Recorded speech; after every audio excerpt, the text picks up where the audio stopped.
guys, welcome. Yeah, so I hope you've been enjoying this whole video series on Delta-Epsilon Limits and multivariable calculus. And if you haven't watched the previous examples, watch in particular example 0, where we look at the big picture. But yeah, in examples 0 through 4, we learned a lot, but also promised that we would conclude with a bonus and final 5th example, and that is this. Immediately you see that this is different from the previous examples, and that the function f of x comma y is not a quotient. But no big deal, we're still going to appeal to the definition that we saw in example 0 and get started that way. That is, we need to show that whenever this is true, that this has to follow, right? Now, we know that the ultimate goal, as we saw in the previous examples, is to come up with a relationship between delta and epsilon, and that's of course knowing that this in fact 5 is the limit value, and so this is a correct statement, and so we're en route to proving that this is true. And so when proving that a particular limit statement is true for a function of 2 variables, as we saw in the previous examples, this is how we start. By definition, whenever this is true, this has to follow, and this is f of x minus L is less than epsilon, and this is square root of x minus a squared plus y minus b squared is less than delta. A and b here are 0 and 0, and that's why you see that. And of course, as we saw in the previous examples, what we must do is manipulate this expression here to get to the desired relationship between delta and epsilon. And somewhere along the road, we know that we have to use this restriction on delta. And so let's get on with it. First, notice that this here, once you expand in this part and collect like terms, can be written like this here.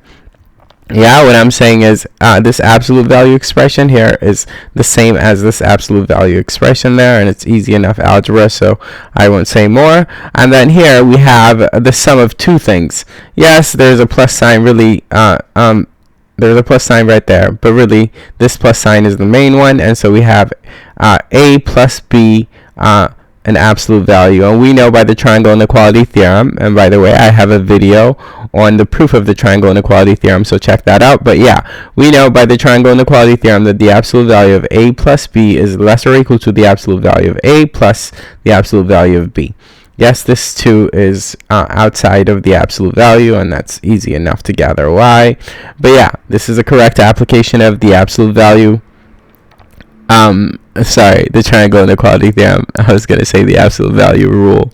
Okay, now where to from here? Well, we saw in one of the previous examples what you'd want to do about something like this. First of all, notice that the absolute value here is redundant to squaring x, because, well, it's already positive x squared, so we don't need the absolute value here. But we saw in one of the previous examples what we must do about something like this, right? Which is that we know by definition that the absolute value of x is equal to the square root of x squared, but we know the square root of x squared in turn is less or equal to this here. How wonderful, because this here is exactly what's involved in the restriction on delta, so then we could follow this with a less than sign and then delta, which in turn means that this here is strictly less than delta. Yeah, okay, so let's write that. So that's true. And then squaring both sides of this, we can see that x squared is strictly less than delta squared, right? Okay, so that means that we have this here, right? Okay, cool. And now, as I said, the absolute value here is not required. So what we have really right here is x squared. So then we can say now that this here is strictly less than delta squared plus this. Because this here is strictly less than delta squared, we can say now that this here, which is less or equal to this, is strictly less than delta squared plus this. And that's exactly what we're going to write, right? Okay, cool. So we do that.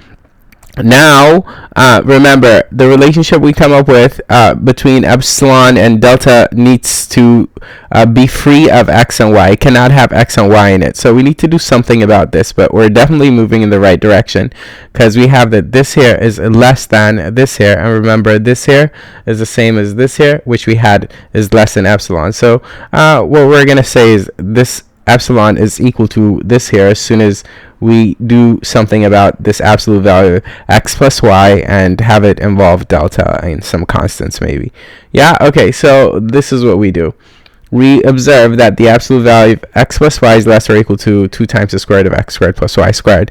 Now, this is easy enough to prove with a little bit of algebra, right? But yeah, it's important that we appeal to this inequality, because now it means that we could do something about this. And not only can we do something about this, we could have it involve the restriction on delta, right? And that's what would have suggested that we move in this direction in the first place.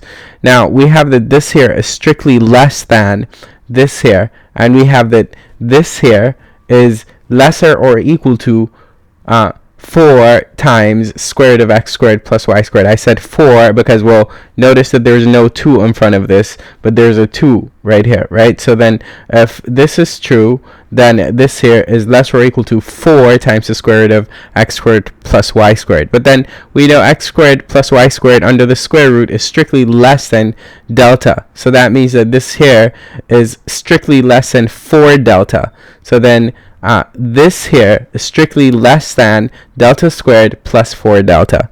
And now we know that this is true, and we know that this is true following this, right? So based on this, if this is true, then we know that this follows, and what we want to say is that this follows, so we should make epsilon equal to, yeah, so we're going to solve it just like any quadratic after we write it to look like a quadratic in standard form, which is set it equal to 0, right? And that's just subtracting epsilon from both sides of this equation and then plugging into the quadratic formula. Now we could see that delta is equal to this first, and simplifying a little bit, we get to this.